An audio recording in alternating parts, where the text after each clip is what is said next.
Mic testing mic testing mic testing. क्या आपको मेरी आवाज सुनाई दे रही है? भाइयों बहनों, स्वागत है आप सभी का, स्वागत है, वंदन, अभिनंदन, once again, welcome welcome welcome.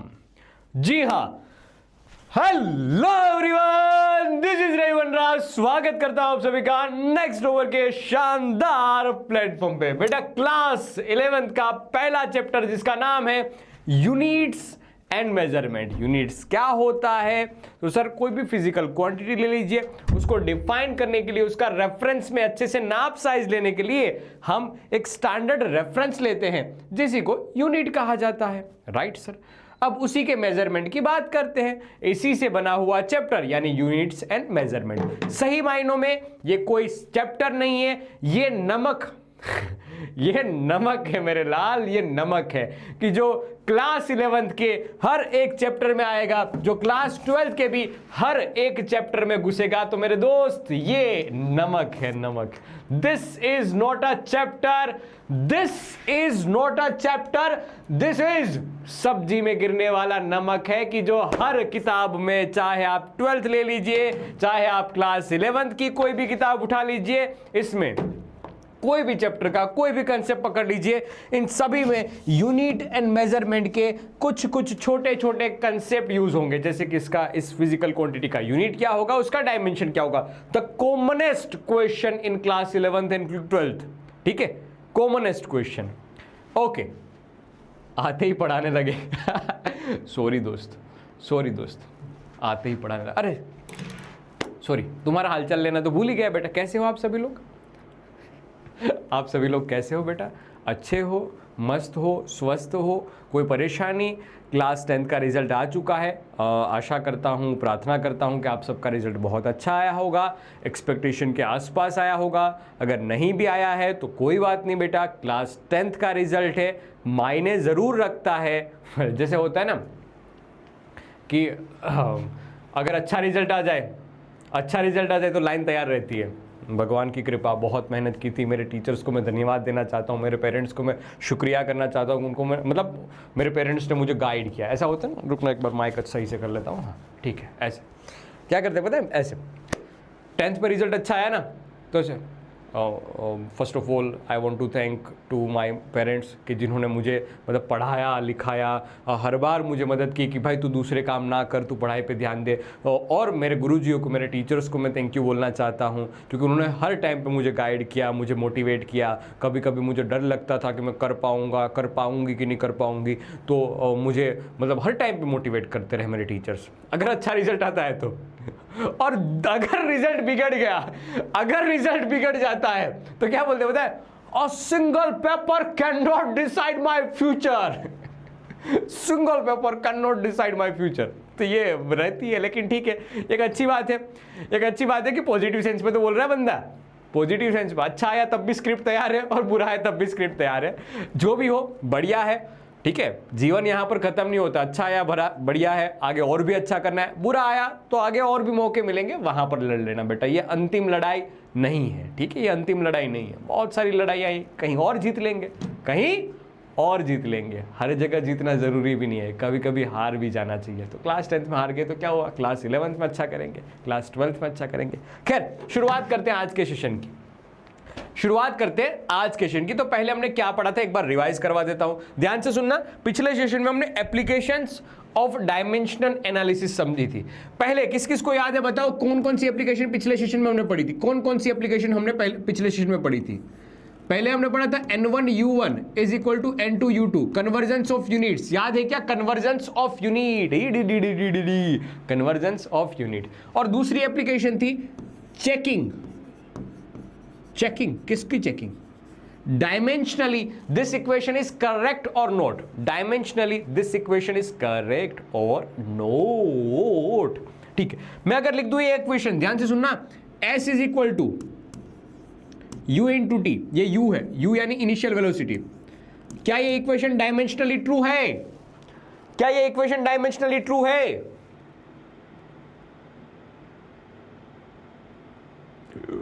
अरे हाँ कीड़ा, तो बोल डायमेंशनल करेक्टनेस। सही बात, डायमेंशनली करेक्ट है कि नहीं है? जी है।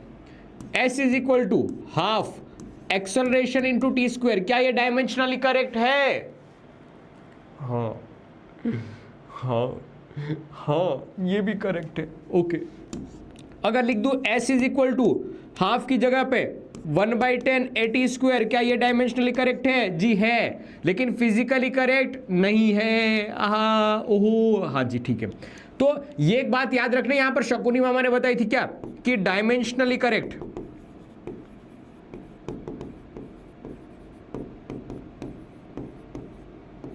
चलो ठीक है, बता ही देता हूं। ऐसे ही आपको ये चीज याद होगी कि डायमेंशनली करेक्ट इक्वेशन है वो हर बार 100% एक्चुअली में भी ट्रू हो ऐसा जरूरी नहीं है, ठीक है, जरूरी नहीं है, ठीक है। डायमेंशनली ये करेक्ट है चेकिंग, डायमेंशनली इक्वेशन की हम चेकिंग कर रहे थे। और इसी बीच में हमने पढ़ा था प्रिंसिपल ऑफ होमोजेनिटी।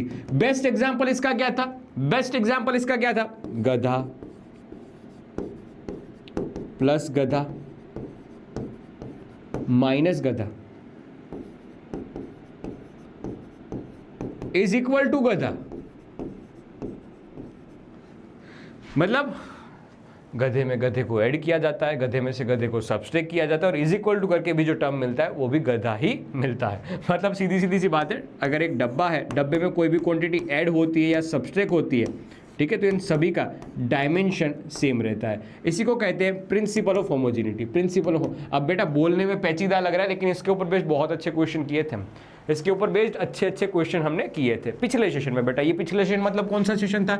ये सारे किसके सेशन की बात हो रही है? लेक्चर नंबर 4 की बात हो रही है। अगर किसी ने रिवीजन नहीं किया है बेटा तो पिछले वाला सेशन देखना, मतलब अगर इससे पहले वाले सेशन से आपने देखे हैं तभी आज का सेशन समझ में आएगा। ये डिस्क्लेमर है, अगर नहीं पढ़े हैं तो आज का सेशन समझ में नहीं आएगा। ओके जी, आज के क्लास की अब शुभ शुरुआत करते हैं नए एक सिरे से। नए एक सिरा मतलब एक छोटा टॉपिक है, उसके बाद नया सिरा शुरू होगा। रुकना है 1 मिनट में, मेरा काम निपटा लेता हूँ। मुझे है ना यहाँ से खुजली हो रही है। हाँ, ये खुजली ये थी कि चैट को प्राइवेट करना था। अब कर लो चैट, अब मांग लो नंबर, अब मांग लो नंबर, ठीक है। तो चैट को मैंने कर दिया है प्राइवेट। हाँ ठीक है। अब ये है ना थर्ड एप्लीकेशन है, ये हमने कल के सेशन में रह गई थी पढ़ाना, मतलब ये थर्ड एप्लीकेशन है जो पढ़ेंगे आज की। Establish the relation between given physical quantity. Given physical quantity, ओ भाई साहब रुकना है एक बार, रुकना है एक बार रुकना, एक बार मैं जुगाड़ करता हूँ, 1 मिनट रुकना। ये लिख लेते एक बार अशोक भाई।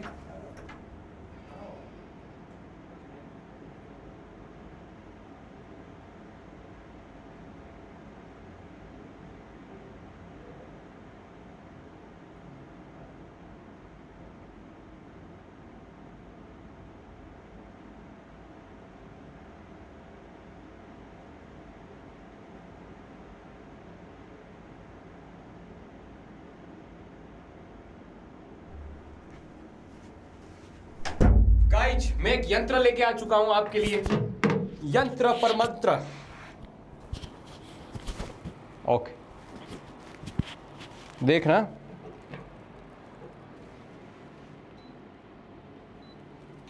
देखना क्या है ये। हम नए नए रिलेशन बनाना सीखेंगे। रिलेशन तो बनाना छोड़ दिया सर, क्योंकि एक रिलेशन ऐसा मेरे दिलो दिमाग में बैठ गया, तब से मैं रिलेशन नहीं बना पाया। बेटा नए नए रिलेशन फिर भी बनाने, जीवन में एक रिलेशन में हमने हार मान ली तो क्या हुआ, दूसरे नए नए रिलेशन बनाएंगे। तो ठीक है, नए रिलेशन बनाने की बात आएगी, उसके बाद सिग्निफिकेंट फिगर और ये एक्यूरेसी और प्रिसीजन क्या होता है उसकी बात करेंगे। तो शुरुआत करते हैं बहुत छोटे से क्वेश्चन से, सीधा एप्लीकेशन बताता हूँ। थर्ड एप्लीकेशन है establish the relation between a physical quantity. PQ मतलब जो तुम समझ रहे हो वो नहीं है।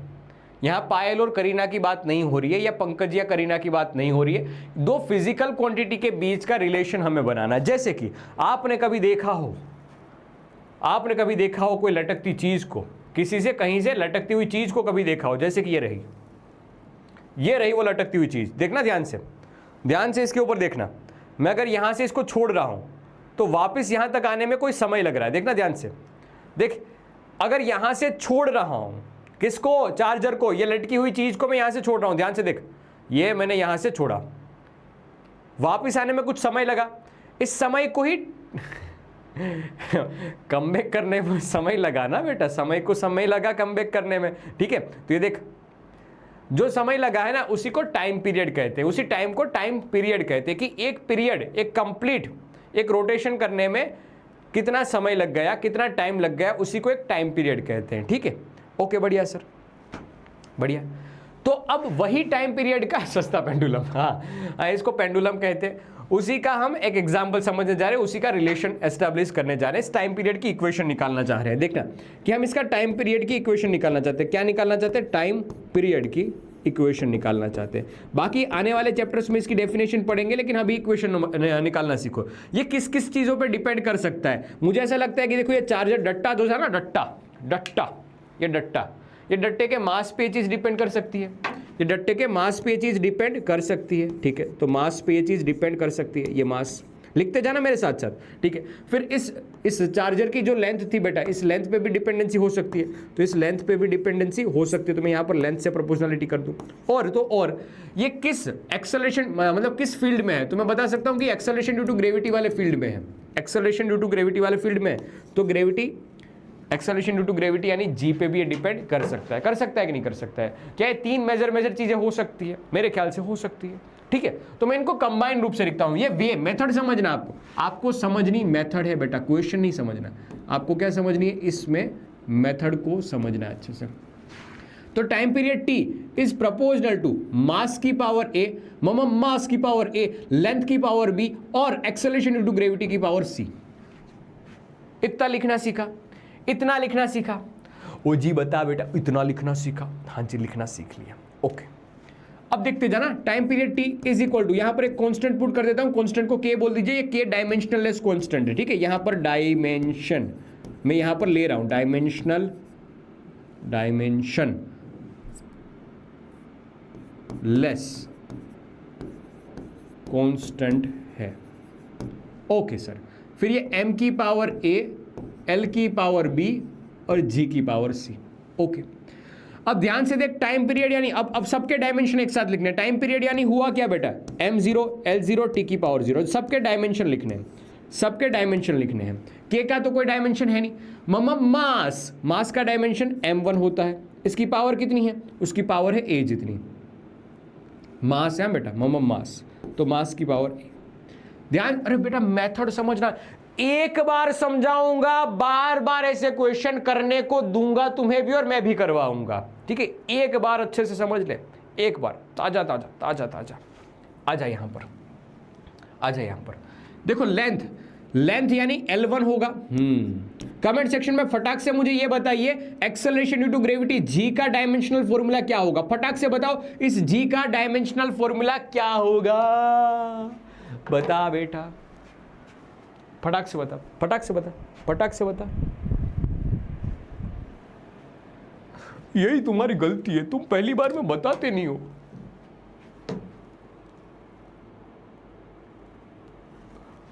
बताओ ना यार, बताओ बताओ।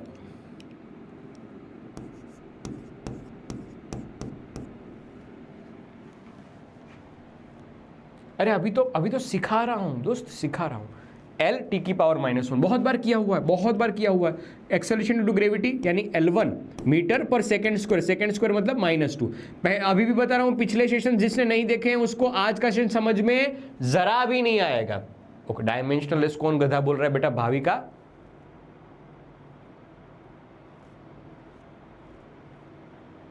कौन सी दुनिया से? उल्टी दुनिया से हो क्या बेटा?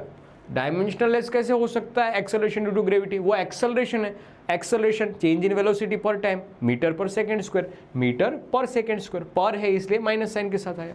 हाँ जी, ओके, हाँ ओके। अब ध्यान से हो, अब भी वापस एज इट इज लिखो, सब की पावर एक साथ लिखो, m0, l0, t की पावर 1। इस तरफ भी, इस तरफ भी बेटा m 1 इंटू a तो a, 1 इंटू a तो a। यहां कहीं से और आएगा नहीं सर। l बेटा l 1 इंटू बी, b, फिर बेटा 1 इंटू सी, ये c, b प्लस सी। फिर टाइम पीरियड t यहां कहीं नहीं है, ठीक है, ये -2 और ये c तो -2c।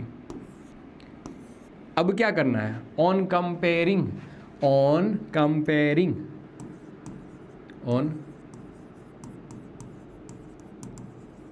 कंपेयरिंग। स्टेप समझना, ये स्टेप 1 था, स्टेप 1, ये दूसरा स्टेप,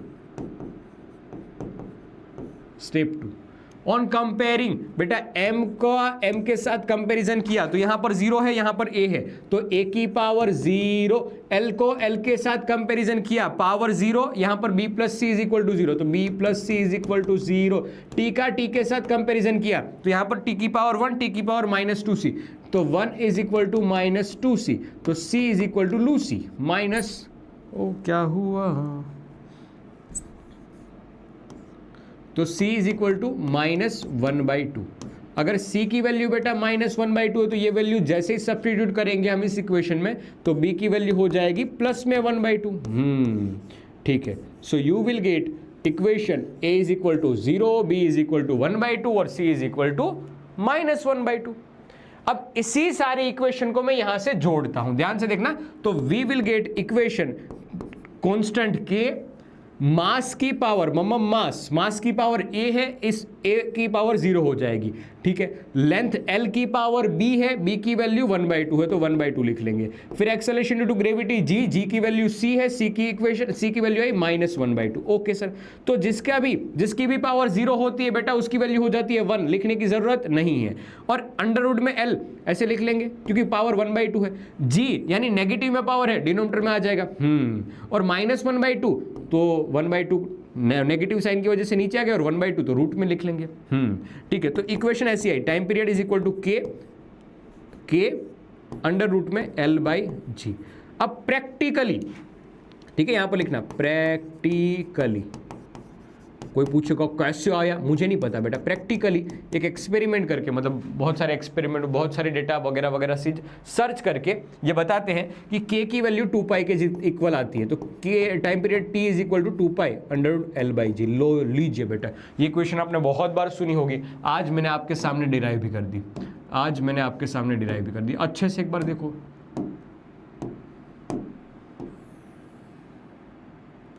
समझो बेटा, समझो, एक बार अच्छे से समझो, ध्यान से समझो, यहां पर आराम से टेक योर टाइम।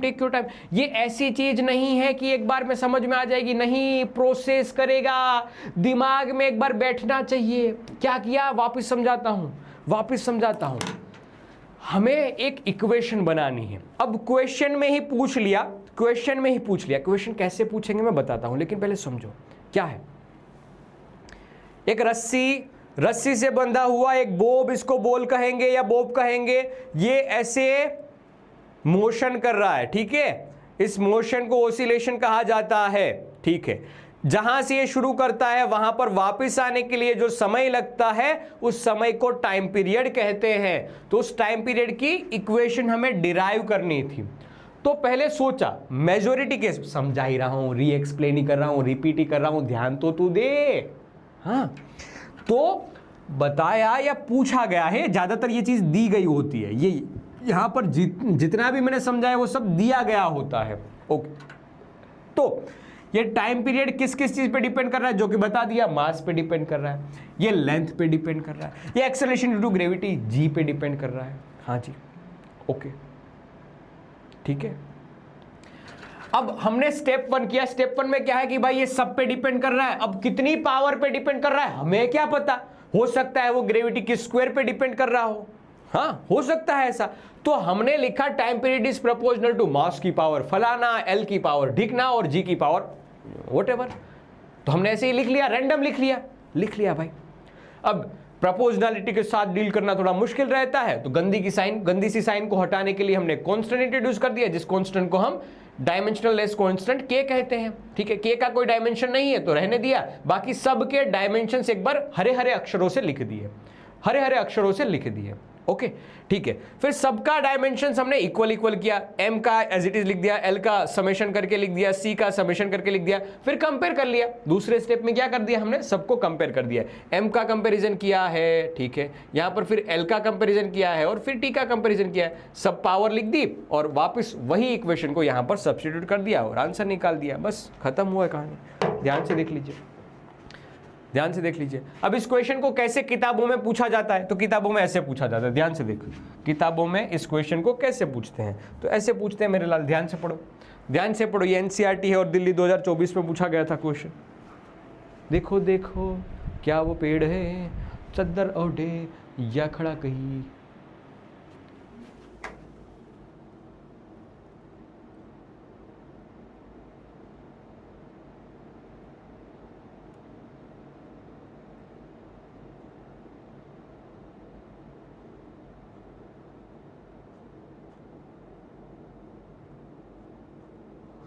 कोई बच्चा बोल रहा है this chapter is very difficult. बेटा ये तो चैप्टर ही नहीं है, ये तो नमक है मेरे दोस्त, ये तो नमक है मेरे लाल, नमक।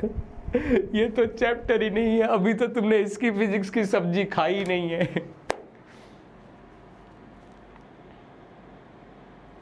लास्ट स्टेप में हमने सबकी वैल्यू निकाली है, ए की वैल्यू निकाली, बी की वैल्यू निकाली, सी की वैल्यू निकाली, फिर जो भी ये इक्वेशन थी ना बेटा, इसी इक्वेशन को वापस सब्स्टिट्यूट किया यहाँ पर, ओके, और m की पावर लिख दिया, b l की पावर लिख दी, जो भी हमें मिली वो सब पावर लिख दी और सोल्व कर दिया। बस यही है, बस यही है, ठीक है।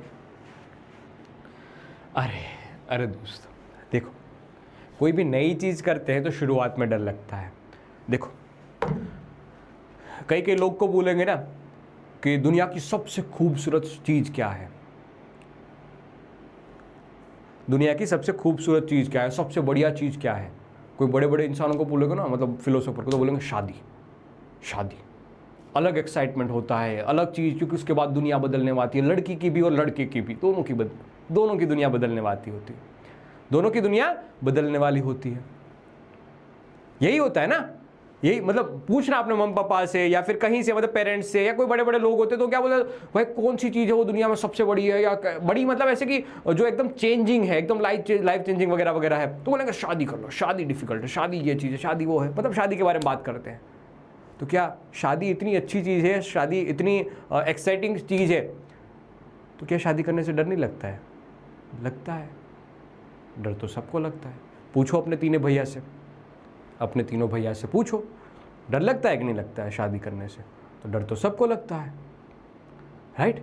तो कोई भी नई चीज़ करने से पहले थोड़ा सा डर लगेगा, जायज़ है, जायज़ है।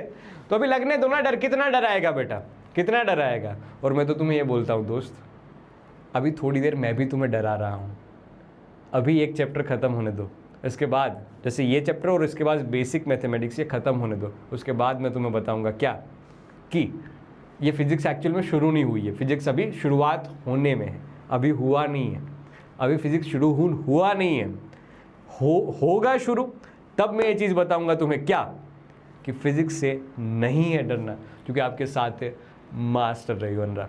तो अभी फिजिक्स शुरू नहीं हुआ है, अभी पहले एक दिमाग में बिठा लीजिए कि अभी फिजिक्स शुरू होने की तैयारी में, अभी हुआ नहीं है, ठीक है।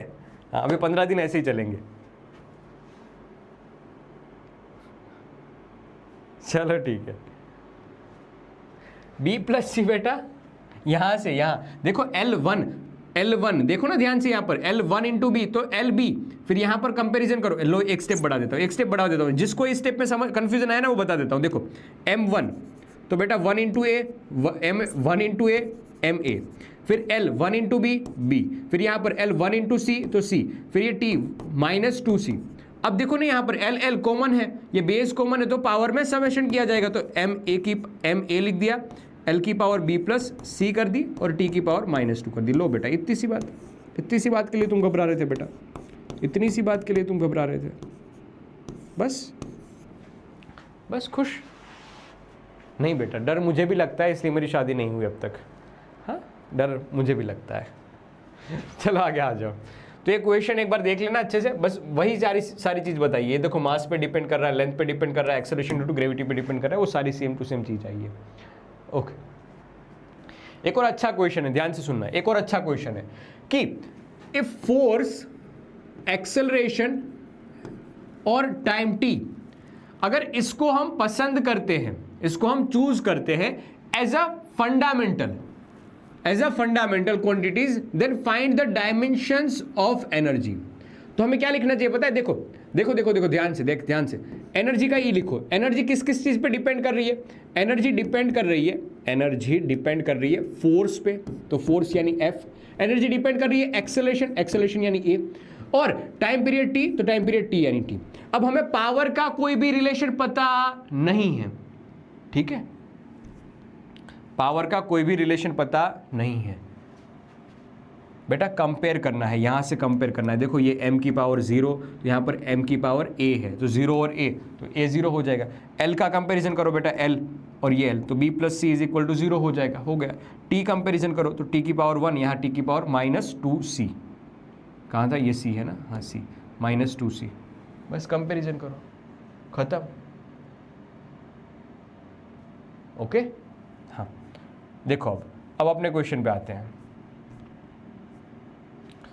तो ये तीनों पे डिपेंड करता है। अब कौन सी पावर हमें पता नहीं, तो हमने लिख दिया ए बी और सी, ए बी और सी। अब सबका डायमेंशनल फॉर्मूला लिखेंगे। एनर्जी का डायमेंशनल फॉर्मूला फटाक से कमेंट करो, एनर्जी का डायमेंशनल फॉर्मूला फटाक से कमेंट करो, फटाक से कमेंट करो। m1 L2 T-2। फोर्स का डायमेंशनल फॉर्मूला फटाक से कमेंट करो, m1 L1 T-2। पावर आ जाएगी इसकी ए। एक्सेलरेशन का डायमेंशनल फॉर्मूला याद करो बेटा, L1 T की पावर -2, मीटर पर सेकेंड स्क्वायर होता है ना, -2।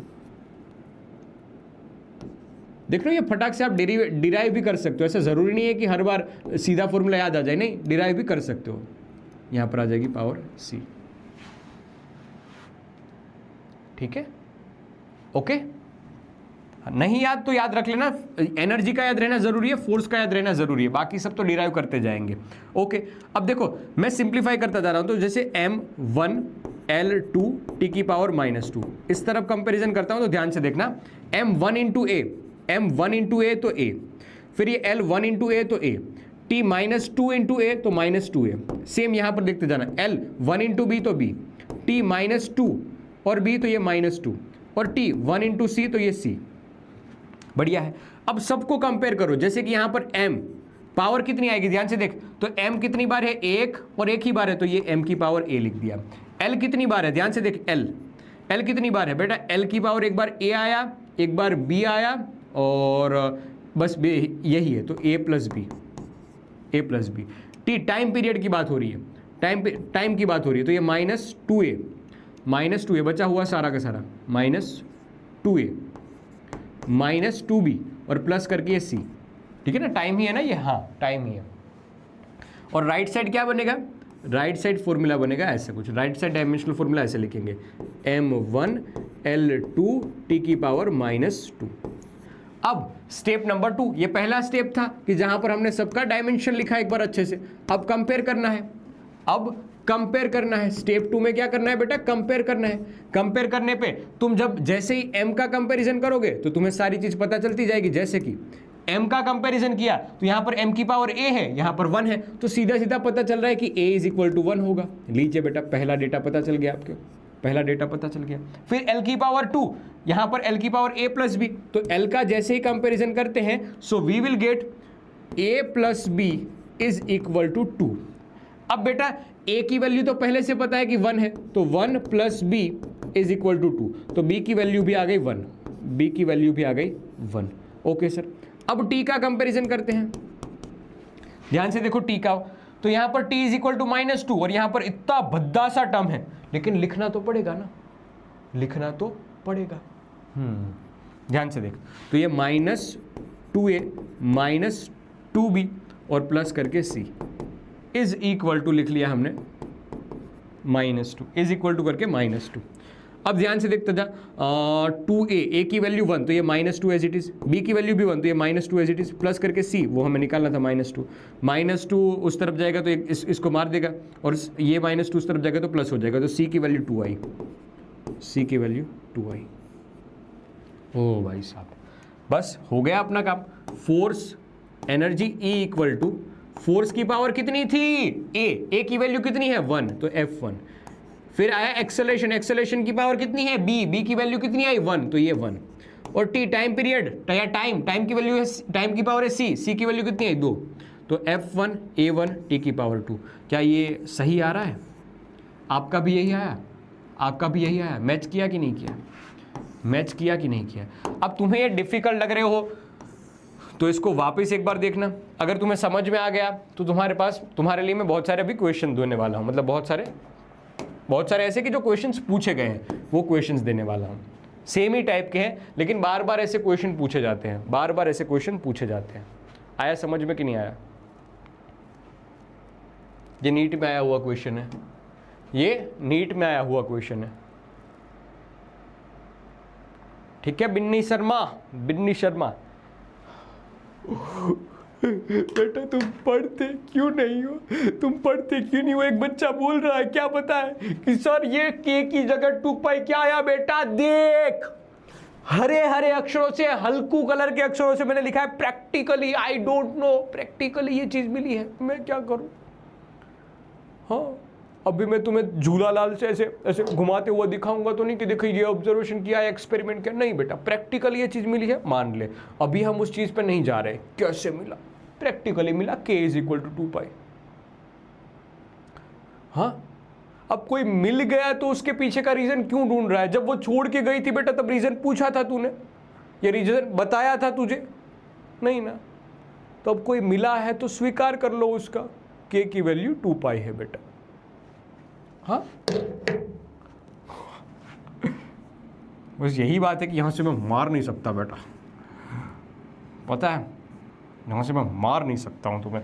बी ऑप्शन आएगा, ठीक है। बी ऑप्शन, सी ऑप्शन था, हाँ बी ऑप्शन ही था, ओके बढ़िया। तो ये क्या मेथड समझ में आ रही है तुम्हें? ये ऐसी मेथड तुम्हें समझ में आ रही है? ऐसे क्वेश्चंस कर पाओगे कि नहीं कर पाओगे? एक बार बता दे यार, ऐसे क्वेश्चंस कर पाओगे कि नहीं? अगर कर पाओगे तो स्वाहा लिखते जा।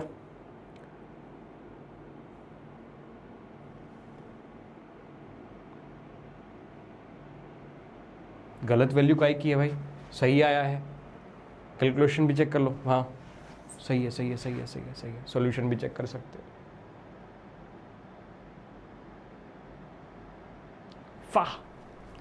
वाह चलो ठीक है।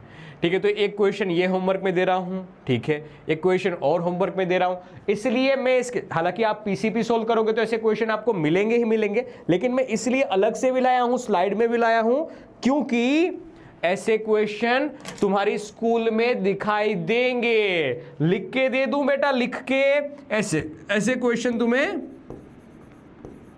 स्कूल में मिलेंगे, चाहे आप भारत की कोई भी स्कूल में पढ़ते हो, लेकिन ऐसे क्वेश्चंस तुम्हें देखने को मिलेंगे अपनी स्कूल एग्जाम में। तो ऐसा लिख ले बेटा, ये आईएमपी है, इसको स्टार लगाते चलता हूं, ऐसे क्वेश्चंस आईएमपी होते हैं। ये अरे उल्टा कैसे चल रहा हूं मैं भी बेटा, आज तक अभी तक समझ में नहीं आ रहा इसमें ऐसे चलना है, ऐसे चलना है, ये ऐसे चलना है। हाँ, ये भी आईएमपी है, ये भी आईएमपी है, ओके, ये भी आईएमपी है। अब एक अच्छी चीज बता देता हूं, पीसीपी कहां पर मिलेगी, पीसीपी कहां मिलेगी बेटा? जैसे ही आप ऐप पे जाओगे ना, ये ऐप ऐसे डिंग डिंग डिंग डिंग डिंग, एंटी ऐप, नेक्स्ट ऊपर ऐप, ओके। फिर उसमें अपनी बैच पे जाना है, माई बैच इसमें जाना है, उसमें आप एक कंटेंट वाला सेक्शन देखोगे ना, कंटेंट वाला सेक्शन देखोगे ना, तो उस सेक्शन में आपको दिखेगा एक लेक्चर्स वाला फोल्डर, एक दूसरा आपको दिखेगा नोट्स वाला सेक्शन, और तीसरा आपको दिखेगा पीसीपी कंटेंट वाले पार्ट पे जाना। हाँ, और अपनी बैच में ही देखना है, किसी और की बैच में जाके देखना नहीं है, ये अपनी बैच में जाके देखना है।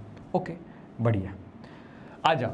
अब कोई चीज, छोटी छोटी बात, जो अभी हम डायमेंशनल एनालिसिस की बात कर रहे थे ना, उसमें कोई छोटी छोटी बातें रह गई हैं जो लिमिटेशन के तौर पे अपन याद रखेंगे। कैसे? देखो, अभी हमने बताया कि काइनेटिक एनर्जी, जो एक बच्चे का डाउट था ना, उसी से रिलेट करता हूं। अभी उस भाई ने मुझे पूछा था कि सर k = √L/G हमें समझ में आया, लेकिन आपने k की वैल्यू हमें बिना पूछे 2 पाई कैसे लिख दी? मैंने बोला मुझे नहीं पता, ये मैं तो डायमेंशनल एनालिसिस सीख के आया। ये डायमेंशनल एनालिसिस है ना बेटा, वो कोई कांस्टेंट के बारे में इंफॉर्मेशन नहीं देता है, कांस्टेंट के बारे में हमें इंफॉर्मेशन नहीं देता है। तो बताया है लिमिटेशन, पहली लिमिटेशन कि value of a dimensional less constant can not B calculate. हाँ मैं नहीं पता कैसे कैलकुलेट करें, ठीक है, पहली बात, ये पहली बात। अब बेटा ऐप नहीं तो वेबसाइट वाले वेबसाइट से विजिट कर सकते हैं। अब ये रोना धोना मत करो कि हम कहाँ जाए। ओके, दूसरा, ये पहली बात थी। दूसरा, it can not be used if physical quantities depends on sum और difference of the quantities.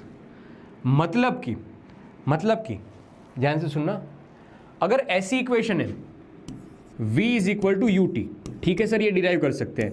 v is equal to half A T square, ये भी डिराइव कर सकते हैं। लेकिन एक्चुअल इक्वेशन तो ऐसी होती ना, v इज इक्वल टू एक बात मैंने बताई थी, पता है, v is equal to U T square लिखा था, क्या लिखा था शुरुआत में, किसी ने मुझे बताया नहीं था। हाँ, s is equal to U T, ये बात सही था। और सही था। I am right. मतलब मुझे एकदम से वो क्लिक हुआ कि मैंने पीछे कहीं गलत नहीं लिख दिया ना। ओके, हम इस बात कर रहे थे कि s is equal to U T, ये बात सही है। s is equal to half A T square, ये भी बात सही है। ये हम डिराइव कर सकते हैं, ये भी डिराइव कर सकते हैं। लेकिन s is equal to U T plus half A T square, ये एक्चुअल में फॉर्मूला होता है, ये आपने भी पढ़ा है। ये डायमेंशनल एनालिसिस से नहीं कर सकते हैं। बीच में अगर सम वाली कोई चीज आ रही है, देखो बीच में अगर सम या सबसेक्शन वाली कोई चीज आ रही है तो उसको डायमेंशनल एनालिसिस कैसे बताएगा? उसको ये चीज डायमेंशनल एनालिसिस नहीं बता सकता है, ठीक है। 2 पाई डायमेंशनल लेस है ना बेटा, तो वही तो बता रहा है कि डायमेंशनल लेस कांस्टेंट के बारे में नहीं बता सकते हैं। डायमेंशनल लेस कांस्टेंट के बारे में ये नहीं बता सकते, यही तो बोल रहा हूँ बेटा, गला फाड़ के बता रहा हूँ। हाँ, ओके। फिर आई, by this method equation containing trigonometric, exponential और लोगेरिथम टाइप के फंक्शन को भी ये बता नहीं सकते। ये भी चीज हमने पढ़ी है कि अगर देखो आई की इक्वेशन आई नोट समथिंग समथिंग है तो ठीक है, लेकिन आई नोट साइन ओमेगा टी या साइन थीटा है तो नहीं बता सकते। क्यों? क्योंकि ये साइन का कोई डायमेंशन नहीं है, साइन का कोई डायमेंशन नहीं है, m0 l0 t की पावर 0, तो इसके बारे में कोई भी इंफॉर्मेशन नहीं मिलती है। जैसे ये k के बारे में कोई इंफॉर्मेशन नहीं है अपने पास, वैसे ही ये साइन वाले फंक्शन के लिए भी या कोस वाले फंक्शन के लिए भी हमारे पास कोई इक्वेशन नहीं होती है, ठीक है। तो ये 3 लिमिटेशन है, याद रखना मेरे दोस्त, ये 2 मार्क्स में पूछ सकते हैं, 2 मार्क्स में पूछ सकते हैं। याद रहेगा ना? नहीं रहेगा तब भी मार के याद रखना है इसको। ओके, आ जाओ एक नया खेल शुरू करते हैं। अब सारी कहानी आसान हो जाएगी, टाइम का चक्कर घूमने लगा है। अब सिंपल चीजें तुम्हारे सामने रहने वाली है। घड़ी में पहन के आया था लेकिन यहीं पे छोड़ दिए, तो समझना मेरी बात कि सिग्निफिकेंट नंबर, सिग्निफिकेंट फिगर्स करके एक नया टॉपिक आता है, एकदम ब्रांड न्यू टॉपिक है, एकदम आसान चीजें। अब तक सारी चीजें डिफिकल्ट थी, अब वापस आसान चीजें की शुरुआत हो जाएगी। क्या है ये सिग्निफिकेंट नंबर? तुमने कभी सुना है? ठीक है, कि 4 लोगों के दोस्त में एक दोस्त होता है ना, वो बड़ा सिग्निफिकेंट होता है। अगर वो ना हो तो महफिल जमती नहीं है, तो उसकी वैल्यू ज्यादा होती है, तुम्हारी वैल्यू नहीं होती है, ठीक है, ज्यादा कोई बात नहीं। लेकिन ये एक मीनिंगफुल बात है कि भाई उसकी वैल्यू ज्यादा होती है, वो ज्यादा मीनिंगफुल है। तो यहां पर भी कुछ ऐसी नंबर्स की बात होगी कि जिसकी वैल्यू ज्यादा है। वैल्यू मतलब ऐसा नहीं कि 5 है तो 5 ही है, उसकी वैल्यू फिक्स्ड है, लेकिन वो मीनिंगफुल ज्यादा है तो वो भी इंसान है, तो वो भी। अरे पढ़ लिया है केमिस्ट्री में तुमने, ये डन। अरे वाह, बहुत बढ़िया। तो अपना काम और भी आसान हो गया। मैं कंसेप्ट को फटाक से समराइज करके क्वेश्चंस पे जंप करता हूं, ठीक है, क्वेश्चंस पे जंप करता हूं। बहुत बढ़िया। सुना है सिग्निफिकेंट नंबर्स के बारे में, बहुत बढ़िया, शानदार। तो देखना, जो भी मीनिंगफुल डिजिट्स होते हैं उनको हम सिग्निफिकेंट नंबर्स कहते हैं। एक छोटी सी बात, मेजरमेंट में जो मीनिंगफुल है, जिसकी वैल्यू, जिसकी कदर की जाती है, उनको सिग्निफिकेंट नंबर। बहुत बढ़िया। अब जिसके ऊपर भरोसा किया जा सकता है, रिलायबल डिजिट्स प्लस एक अनसर्टेनिटी वाला नंबर, ठीक है। फटाक से समराइज करता हूं, फिर क्वेश्चंस पे आता हूं, क्योंकि मेजॉरिटी क्राउड ने पढ़ रखा है। ओके, बढ़िया। जैसे कि यहां पर लिखा हुआ है 16, 34 और ये 03। अब मुझे है ना, बाकी सब सही है, ये जैसे लिखा हुआ है यहां पर 16, 34 और ये 03, तो ये समझ में आ रहा है कि ये 4 बजे है, ये 34 मिनट हुई है, और ये 3 सेकंड हुए, लेकिन ये लास्ट वाली जी डिजिट है ना, इस पे भरोसा उतना नहीं है, उस पर इतना भरोसा नहीं है, क्योंकि अभी थोड़ी देर के बाद चेंज हो जाएगा, थोड़ी देर के बाद वापस चेंज हो जाएगा। हाँ ठीक है, तो इस पे एक भरोसा नहीं है, तो ऐसा प्लस करके अनसर्टिनिटी वाला डिजिट कि जिसके ऊपर भरोसा नहीं किया जा रहा है। तो बाकी सारे रिलायबल है, एक भरोसेमंद नहीं है, तो उसको हमने बोल दिया कि एक अनसर्टेनिटी वाला डिजिट भी है, उसको भी इसी में काउंट किया जाएगा। 1 2 3 4 5 6 यहाँ पर सिग्निफिकेंट नंबर है। वैसी बात यहाँ कैलसी में भी करेंगे, लेकिन खैर आगे बढ़ते हैं, इसी के एग्जाम्पल समझा देता हूँ। तो पहली बात सिंपल सी है कि जितने भी नॉन जीरो डिजिट है वो सारे के सारे सिग्निफिकेंट कहलाते हैं। ओके सर, ओके, मतलब कि जीरो है वो सिग्निफिकेंट नहीं है, जीरो मीनिंगफुल नहीं है, लेकिन जीरो कहां पर यूज किया जाता है उसकी वैल्यू चेक करनी है। 0 1 से आगे कोई मतलब नहीं, 0 1 के पीछे बहुत सारी वैल्यू है, ठीक है। 5 0 1 के आगे लगा दो कोई वैल्यू नहीं, 5 0 1 के बाद लगाओ उसकी वैल्यू बढ़ जाएगी। तो जीरो कहां पर है उसकी पोजीशन मायने करती है। जैसे होता है ना, तुम कहां पर बैठे हो, तुम क्या कर रहे हो, वो चीज ज्यादा कभी कभी डिपेंड कर जाती है। तो वैसी चीज यहां पर है, सुनना। हाँ कोई बात नहीं, जिसको नहीं आता पढ़ा रहा हूँ, रोना धोना बंद करो कमेंट सेक्शन में, बता रहा हूँ, ठीक है, बता रहा हूँ। क्या है बात कि all zeros between a 2 non zero, ऐसे जीरो की जो नॉन जीरो क्वांटिटी के बीच में आते हैं, ठीक है, नंबर्स के बीच में आते हैं, वो सारे के सारे सिग्निफिकेंट कहलाते हैं, वो सारे के सारे सिग्निफिकेंट कहलाते हैं। ये अब सारी कहानी बेटा जीरो की है, जीरो यहां पर हीरो है। जिसको जीरो को पहचानना आ गया कि कहां पर जीरो सिग्निफिकेंट है कहां पर नहीं, वो फायदे में रहेगा, ठीक है। तो ऑल जीरोस जो 2 नॉन जीरो डिजिट के बीच में, वो सिग्निफिकेंट कहलाएंगे। बढ़िया है बात, ये बात बढ़िया थी। आगे बढ़ो, नंबर लेस देन 1 पॉइंट वाले नंबर की बात हो रही है, ठीक है, ऐसे 0.75 0.0068 वगैरह वगैरह। तो जब तक कोई एक नॉन जीरो संख्या की शुरुआत नहीं होती तब तक ये सारे के सारे जीरो है बेटा, वो नॉन मतलब अनसिग्निफिकेंट या नॉन सिग्निफिकेंट कहलाएंगे, ये सिग्निफिकेंट नहीं कहलाएंगे, ठीक है, ये सिग्निफिकेंट नहीं कहलाएंगे। देखो, एक नॉन जीरो की शुरुआत होनी जरूरी है। ये वाला जीरो है, ये वाला जीरो नहीं है, ठीक है, एक नॉन जीरो, ये वाला भी है, ठीक है, ये नहीं है। क्यों? क्योंकि जीरो से जीरो, ध्यान रखना बेटा क्या, कि 1 से छोटा नंबर है, तो बाद में जहां पर एक एटलीस्ट एक नॉन जीरो डिजिट आती है उसके बाद वाले जीरो कैलकुलेट किए जाएंगे पॉइंट वाली संख्या में, लेकिन उससे पहले वाले नहीं गिने जाते। बढ़िया यार। फिर zeros at a end to the right of the decimal point are a significant, मतलब ये बाद वाले जो भी जीरो होते हैं ना, जैसे कि ये जीरो हो गया, बाद वाले जो भी जीरो है वो सारे के सारे सिग्निफिकेंट माने जाते हैं, सिग्निफिकेंट माने जाते हैं, ये सिग्निफिकेंट माने जाते हैं, ठीक है। ये फोर्थ वाला पॉइंट भी सिंपल था। अब ट्रेलिंग जीरोस, ट्रेलिंग जीरो मतलब क्या है कि सिर्फ सिंपल सी संख्या लिखी है, पॉइंट नहीं है, इसमें कहीं भी पॉइंट नहीं है। तो जिसमें पॉइंट नहीं है और पीछे जीरो लगाया गया है तो ऐसे जीरो को वैल्यू दी जाती नहीं है। जी हाँ, सही सुना आपने, ऐसे जीरो को यहां पर मीनिंगफुल या सिग्निफिकेंट नहीं कहेंगे, it's a non significant, it's not a significant. याद रखना, छोटी छोटी बातें। ओके, फिर लास्ट छोटे छोटे पॉइंट है कि हमेशा ये पावर में होगा ना, 10 के पावर में समथिंग, इसको सिग्निफिकेंट में काउंट नहीं करेंगे। ओके, बढ़िया, हाँ बढ़िया। ओके, फिर बताए कि चेंजिंग, अगर आप यूनिट चेंज कर रहे हो, सेंटीमीटर में से मीटर में जा रहे हो, देखना ध्यान से, सेंटीमीटर में से मीटर में जा रहे हो, तो आपने देखना ध्यान से क्या किया, 8.7 is equal to 8.7 centimetre is equal to 8.7 into 10⁻², -2 significant नहीं है बेटा, 10⁻² सिग्निफिकेंट नहीं कहलाएंगे। तो यहां पर भी 2 सिग्निफिकेंट नंबर थे, यहां पर भी 2, तो ये दोनों बात सच है, ये दोनों बात मतलब ये ऐसा कि सिग्निफिकेंट नंबर सेम रहेंगे अगर आप उसका यूनिट चेंज करते हो तब भी। और लास्ट पॉइंट इसी का कि एग्जैक्ट मेजरमेंट की बात करते हैं, जैसे कि भाई मेरे सामने बैठे हुए हैं 12 स्टूडेंट, ठीक है, या 300 स्टूडेंट। मान लीजिए कि मेरे अभी की क्लास में 300 स्टूडेंट है, ये 300 स्टूडेंट, तो बेटा ये एक सिग्निफिकेंट नंबर हो गया, ठीक है, मतलब ये पूरा 300 फिक्स्ड नंबर हो गया, फिक्स्ड एग्जैक्ट मेजरमेंट है। तो कोई पूछे इसमें कितने सिग्निफिकेंट नंबर है बेटा, इनफाइनाइट। कोई फिक्स्ड वैल्यू होगी, कोई फिक्स्ड मेजरमेंट होगा तो उसमें कितने सिग्निफिकेंट, इनफाइनाइट। क्या समझ में आएगा ये, क्या समझ में आएगा?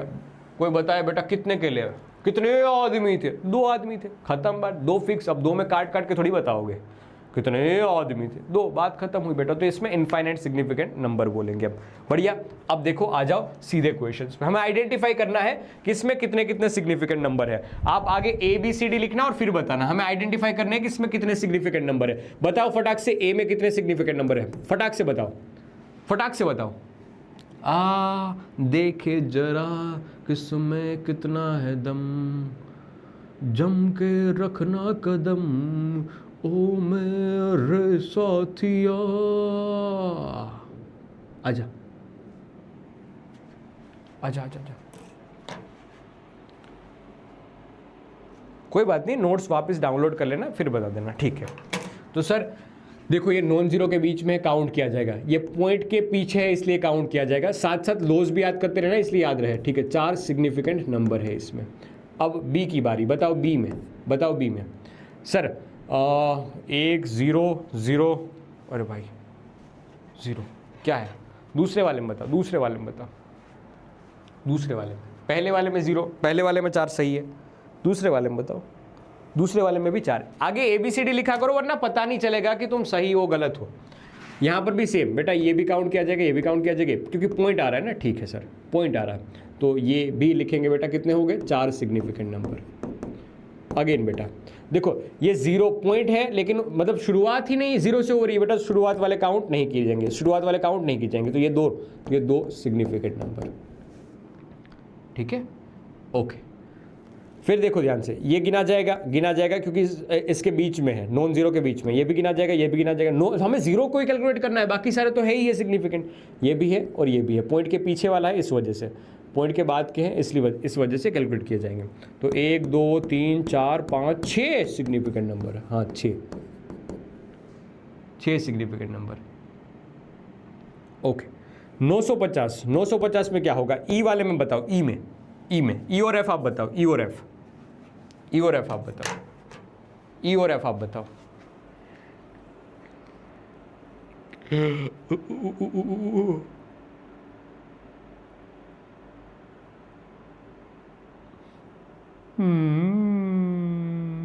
दो सिग्निफिकेंट बेटा, यहां पर किसी ने अगर 3 लिखा ना बेटा, घर पे आके मारूंगा, घर पे आके मारूंगा अगर किसी ने 3 लिखा ना तो, ठीक है। 3 गलत है, 3 गलत है। इसमें क्या आएगा, 2 सिग्निफिकेंट नंबर आएंगे, 2 सिग्निफिकेंट नंबर आएंगे। कैसे बेटा, ये नहीं गिना जाएगा ना, पीछे है, ये नहीं गिना जाएगा, हाँ ठीक है। इसमें बताओ, लास्ट वाले में बताओ, लास्ट में बताओ, एफ काउंट किया जाएगा, हाँ जी। ये भी गिना जाएगा, हाँ जी। ये भी गिना जाएगा, हाँ जी। इस पीछे वाला 0 पे गिना जाएगा क्योंकि यहाँ पर पॉइंट है, हाँ जी सर। तो 1 2 3 4 पावर वाले को गिना नहीं जाता, तो 4 सिग्निफिकेंट नंबर होते हैं, 4 सिग्निफिकेंट नंबर होते हैं। 2 and 4, 2 and 4, 2 and 4, 2 and 4, 2 and 4। चलो बढ़िया बढ़िया। और थोड़ा राउंडिंग ऑफ वाले रूल भी समझ लेते हैं, राउंडिंग ऑफ वाले रूल भी समझ लेते हैं। बहुत छोटी छोटी बात है, अभी एक मतलब ज़्यादा 5 मिनट होगा, फट से पता चल जाएगा, वैसी बात है। देखना जाए क्या है कि if the digit to be dropped is smaller than 5, मतलब अगर हमें ऐसा लिखा हुआ है 19.634, ठीक है। यहां पर भी 19.636, तो जिसको हमें हटाना है वो अगर 5 से बड़ा है, ठीक है, 5 से बड़ा है तो आगे वाले में +1 कर दो, और 5 से छोटा हो तो कुछ भी चेंज नहीं करना है, एज इट इज हटा देना है, ठीक है, एज इट इज हटा देना है। तो जब भी इसको राउंडिंग ऑफ करते जाएंगे ऐसे 19.63, इसको राउंडिंग ऑफ करोगे 19.64, ओवर एंड आउट। ये सबको पता है, ये सबको पता है, ये सबको पता है। यहां पर कितने बच्चे थे जिसके ये सारे के सारे सही है, ए से लेके एफ तक सारे के सारे सही है।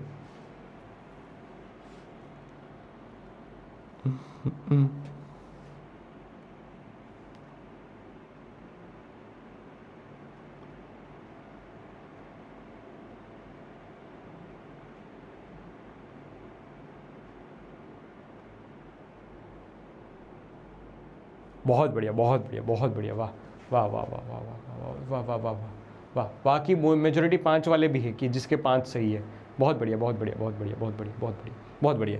ठीक है, अब इसी के बेसिस पे थोड़ा आगे के कंसेप्ट समझते जाना कि जिसको ड्रॉप करना है, जैसे कि मैंने लिख दिया यहाँ पर 19.63, अगर ड्रॉप करना है वो 5 है, ठीक है, ड्रॉप करना है वो 5 है और 5 के पीछे कुछ है, समझ लीजिए 3 क्या लिखा था, 19.63 था ना, हाँ, ड्रॉप करना है वो 5 है। अब इस बार क्या है, ड्रॉप करना है वो 5 है, तो हमें देखना है कि 5, हमने अभी तक 5 से ज़्यादा या 5 से कम वाली बात समझी थी ना। अब अगर एग्जैक्टली वो 5 ही हो तो जिसको हटाना है वो खुद 5 हो, तो देखना है कि वो उसके पीछे क्या है। अगर कोई नॉन जीरो डिजिट है, अगर उसके पीछे कोई नॉन जीरो डिजिट है, जैसे कि यहां पर अगर 7 है, ठीक है, 7 ना हो तब भी ऐसे मान लीजिए कि ये 6 3 5 और यहां पर बेटा कुछ 1 भी होगा, ठीक है, तब भी जिसको हटाना है उसके बाद देखो, मतलब देखो वो 50 से बड़ा है, 5 से बड़ा है, 500 से बड़ा है, वो देखते जाओ, जिसको हटाना है वो देख लो ध्यान से एक बार, ठीक है, कुछ भी हो। लेकिन अगर 5 से वो ज़्यादा है, पीछे है, जो भी संख्या वो नॉन जीरो है, वो नॉन जीरो है, तो आगे वाले में प्लस कर दीजिए, आगे वाले में +1 कर दीजिए। यहाँ पर हटाना किसको है भाई, सबसे पहले तो हटाना किसको है, 5 को हटाना, याद रखना किसको हटाना है, 5 को हटाना है। तो 5 को हटाना है तो आगे वाले में +1 कर देंगे, आगे वाले में +1 कर देंगे, अगर पीछे कोई संख्या हो तो, अगर पीछे कोई संख्या हो तो, ठीक है, ठीक है। जैसे कि ये बन जाएगा 19.64, ये बन जाएगा 19.64, आगे वाले में एक ऐड हो जाएगा। लेकिन क्या हो अगर 19.63 और इसके पीछे जिसको हटाना है वो खुद 5 ही हो और उसके बाद 0 हो। नॉन जीरो की बोला था, नॉन जीरो है उसके पीछे अगर नॉन जीरो है बेटा तो ऐड कर दीजिए, अगर वो 0 ही हो तो इसको कैसे हटाएंगे, लो अब बताओ। ठीक है, अब तक हमने 5 के पीछे कौन, वो डिपेंड कर रहा था, 5 के पीछे कौन, ये सवाल था, 5 के पीछे कौन है रसोड़े में, कौन है रसोड़े में, कौन है 5 के पीछे कौन। अगर नॉन जीरो तो आगे वाले में एक ऐड कर दीजिए, अगर वो नॉन जीरो है तो आगे वाले में एक, नॉन जीरो तो आगे वाले में एक ऐड करते थे। लेकिन अगर पीछे वाला 0 है तो अब क्या करेंगे, पीछे वाला 5 के पीछे वाला 0 है, हटाना 5 को और 5 के पीछे वाला 0 है, तब क्या करेंगे, correct, check odd even rule. ठीक है, क्या करना है, ऑड एंड इवन, वो भी आगे वाला, ठीक है, आगे वाला चेक करना है। किसको चेक करना है, आगे वाला, ऑड है या इवन है वो चेक करना है, आगे वाला चेक करना है। क्या, आगे वाला चेक करना है। जैसे कि ध्यान से देखना, डिंग डिंग डिंग डिंग डिंग डिंग डिंग डिंग डिंग डिंग डिंग डिंग डिंग डिंग डिंग, ऐसे पीछे आ जा, हाँ। जैसे कि यहां पर लिख रहा हूं मैं 19.6350, 19.6450, तो हटाना किसको है, 5 को, 5 0 को, वो दोनों हट जाएंगे, 5 0 को दोनों को हट जाएंगे। इसके आगे देखो, आगे क्या है बेटा, आगे, इसके आगे देखना, तुम्हारे आगे नहीं देखना है, ठीक है। तो इसके आगे क्या है बेटा, ओड नंबर लग रहा है मुझे तो, हाँ। इसके आगे क्या है, इवन नंबर लग रहा है बेटा, इवन। मैंने उल्टा कर दिया क्या, हाँ उल्टा कर दिया यार। अब इसको क्या मैं चेंज कर सकता हूं,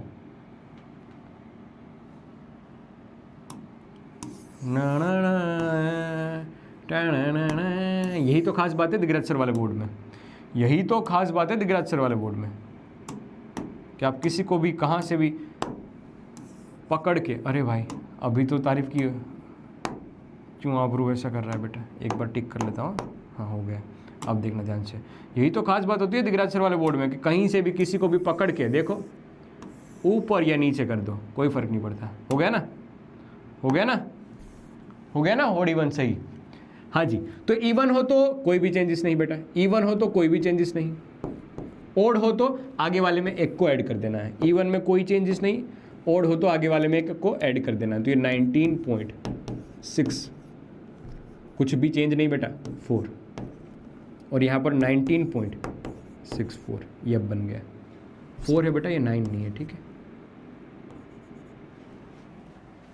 आया समझ, आया समझ, आया समझ। अब एक दिमाग वाला क्वेश्चन दूं तुम्हें, एक दिमाग वाला क्वेश्चन दूं तुम्हें, एक दिमाग वाला क्वेश्चन दूं तुम्हें। ओ लीजिए, एक नंबर है 742396। इसको हमें 4 डिजिट में पहले कन्वर्ट करना है, फिर 3 डिजिट में और फिर 2 सिग्निफिकेंट में। बताओ यार, एक बार तुम्हें दिया मैंने समय 1 मिनट का, 60 सेकंड का समय दिया, एक बार पूरा दिमाग लगा के ये चीज़, ये क्वेश्चन सॉल्व करो। पूरा दिमाग लगा, जितना तुम में दिमाग हो, जितना तुम में दिमाग हो। कितने साल हो गए बेटा आपको इस धरती पे आए हुए? अभी तुम 11वीं में हो और मेरे ख्याल से 5 या 6 साल के होंगे तब से पढ़ने बैठे होंगे। मैं मैक्सिमम 6 मान लेता हूँ, ठीक है, तब तो बैठ ही गए होंगे। तो 5 और 6, 17 साल के बच्चे हो, 17 साल के बच्चे हो। 17 साल में बहुत बड़ा दिमाग होता है 17 साल वाले बच्चे में। तो 17 साल वाले बच्चे है मनुष्य, 17 साल वाले इंसान, अपना लगा पूरा एड़ी चोटी का जोर और बताइए क्वेश्चन का आंसर क्या आएगा। 17 साल वाले बच्चे, महिका वर्मा। 15 कैसे हुआ भाई?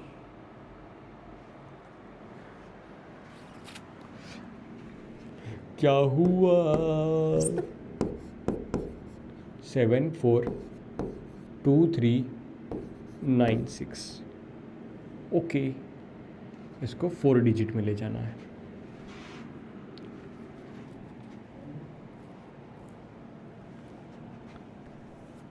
फिर इसे 742396, 742396।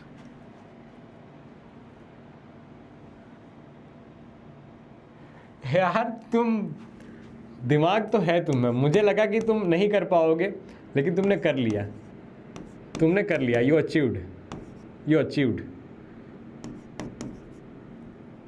किस किस का ये आंसर आया? किस किस का ये आंसर आया?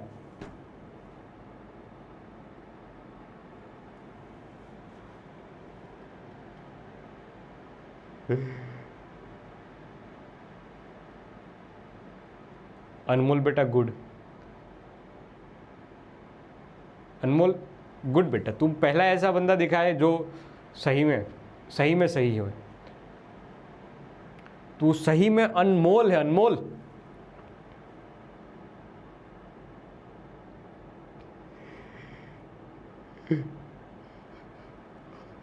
बड़ी जोर से रोना आ रहा है, ऐसा लग रहा है यहीं खड्डा खोदूं और उसी में डूब जाऊं। बेटा राउंडिंग ऑफ क्या होता है पता है? राउंडिंग ऑफ, अगर कहीं दुकान पे जाओ आप, अगर कहीं दुकान पे जाओ आप, वो बोल रहा है कि 320 रुपए हुए, तो आप क्या बोल रहे हैं? भैया यार आपकी दुकान से हर बार सामान लेता हूँ, 320 रुपए सर। भैया यार 300 रुपए रखो, 300 रुपए रखो, 300 रुपए रखो, 300 रुपए रखो। यही बोलते हो ना, यही बोलते हो। ये राउंडिंग ऑफ हुआ। इसको क्या हुआ? इसको राउंडिंग ऑफ करना बोलते हैं। सीधा प्रैक्टिकल एग्जांपल, तुम ये तो नहीं बोलते हो ना 320 बोल, अरे भैया यार आपकी दुकान से ही सामान लेता हूं सर। भैया सिग्निफिकेंट नंबर हमने पढ़ा था, सिग्निफिकेंट नंबर लास्ट वाले जीरो को कैलकुलेट नहीं करते, राउंडिंग ऑफ में सर इसको 32 रुपए कर दो। ऐसा करते हो क्या? राउंडिंग ऑफ कर दो भैया, 32 रुपए दे देंगे, पीछे वाला नंबर गिना नहीं जाता, वो सिग्निफिकेंट कहां है? राउंडिंग ऑफ करना सीखो तो सही यार। तुमने वैल्यू पूरी चेंज कर दी, कहां 320 और कहां ये 32, कहां राजा भोज और कहां गंगा तेली, कहां शक्तिमान और कहां ये गंगाधर। क्या यार बेटा, ऐसे चेंज होगा। देखो हटाना किसको है? 4 नंबर रखने हैं, मतलब ये 4 रखने हैं हमें, ठीक है। ये 96 को उड़ाना है, 96 को उड़ाना है, ठीक है। तो 96 उड़ेंगे, जितने नंबर उड़ेंगे उतने पीछे 0 आएंगे, जितने नंबर उड़ेंगे उतने पीछे 0 आएंगे। तो ऐसे 7 4, अब देखो 90 5 से बड़ा है, 9 5 से बड़ा है, तो आगे वाले में ऐड होगा, तो ये 2 4 आगे वाले में ऐड हुआ, और जितने नंबर जाएंगे उतने 0 ऐड हो जाएंगे। तो अब ये थोड़ा व्याजबी लग रहा है, अब ये थोड़ा राउंडिंग ऑफ वाला लग रहा है। ये सही है, ये बात सही लग रही है। यहां पर भी देखो आपको 3 को ही रखना है, बस 3 को रखना है, बाकी सबको हटाना है। ये 396 को हटाना है, तो सीधी बात बेटा 3 ये हटाना है, वो 5 से छोटा है, तो आगे वाले में कुछ भी ऐड नहीं किया जाएगा। तो सीधा सीधा हम लिखेंगे क्या, सीधा सीधा लिखेंगे अप्रोक्सीमेटली, सीधा सीधा 742। अब जितने नंबर जाएंगे उतने जीरो लाएंगे, जितने नंबर जाएंगे उतने नंबर लाएंगे, हाँ जितने नंबर जाएंगे उतने जीरो लाएंगे। अब ये ब्याज भी लग रहा है, अब ये ब्याज भी लग रहा है। 7,42,396 उसके इक्वल तुमने कर दिया क्या, 7,42,000, राउंडिंग ऑफ कर दिया। ये समझ में भी आता है कि हाँ राउंडिंग ऑफ है। अगर तुम ऐसा 7,42,396 का तुमने राउंडिंग ऑफ क्या कर दिया 742, बेटा डुबो दोगे बिजनेस को कभी। अच्छा हुआ तुम साइंस स्ट्रीम में ही हो। हाँ समझते जाओ। यहां पर बेटा किसको हटाना है, ये देखो ध्यान से, हमें 2 नंबर ही रखने हैं, बाकी सबको हटा देना है। 2 सिग्निफिकेंट मतलब 2 नंबर सिग्निफिकेंट डिजिट तक ही रखना है। तो यहां से हटने वाले हैं ये 2, 3, 9, 6, तो ये 2 5 से छोटा है बेटा, तो हट जाएगा एज इट इज। तो 7 4 लिखते हैं, लेकिन जितने नंबर जाएंगे उतने जीरो लिख देंगे, 1 2 3 और ये 4। तो यहां पर आपने राउंडिंग ऑफ क्या कर लिया 7,40,000, 7,40,000 खत्म। आया समझ में। 75,000 7,50,000 कैसे कर दिया दोस्त, नहीं 10,000 ज्यादा क्यों दे रहे हो तुम, क्या हो गया तुम्हें बेटा, ऐसे कैसे बन रहे हो तुम। हाँ अरे भाई 42,000 हो रहे, तो राउंडिंग ऑफ करके तुम 40,000 पे ले आओगे ना। ज्यादा पैसा क्यों दोगे किसी को, 50,000 क्यों दोगे। अब ये जीरो को सिग्निफिकेंट में काउंट नहीं किया जाता है, इस वजह से देखो इसमें इस जीरो को सिग्निफिकेंट में काउंट नहीं करेंगे। कितने सिग्निफिकेंट नंबर 1 2 3 4, यहां पर 1 2 3 1 2 बस सही है। ये जीरो को सिग्निफिकेंट में काउंट नहीं करते हैं, बन गया अपना का। अब आएगा समझ में, अब आएगा समझ में, पक्का कर पाओगे ना ऐसा क्वेश्चन, रो नहीं दोगे ना। ये भी एक क्वेश्चन है, rounding off the following numbers for a 3 significant digit. चलो ये होमवर्क में दे देता हूं, ये होमवर्क में दे देता हूं, ठीक है देन। तो यहीं तक रखूं बात, यहीं तक रखते हैं बात। हालांकि एक टॉपिक है एडिशन और सब्ट्रैक्शन वाला, लेकिन अब ये समझाऊंगा और उसके बाद क्वेश्चंस करवाऊंगा तभी मजा आएगा। अब वो 15 मिनट लेंगे, लेकिन अब तुम्हें आदत है 1 घंटे पढ़ने की, इसलिए अभी नहीं पढ़ाता हूँ। लेकिन हाँ तुम्हारा ऐसा वक्त भी आएगा, ज़रूर आएगा, कि जिसमें हम साथ साथ कभी कभी 1.5 घंटा भी पढ़ लेंगे, 1.5 घंटा, उससे ज़्यादा नहीं, ठीक है। हाँ ठीक है, ओके। तो यहीं तक रखते हैं, यहीं तक रखते हैं। ये क्वेश्चन भी होमवर्क में, इसको ज़रूर करना, इसको ज़रूर करना, ओके। और कुछ बात है बताने लायक, पूछने लायक, कुछ भी, anything you want to discuss.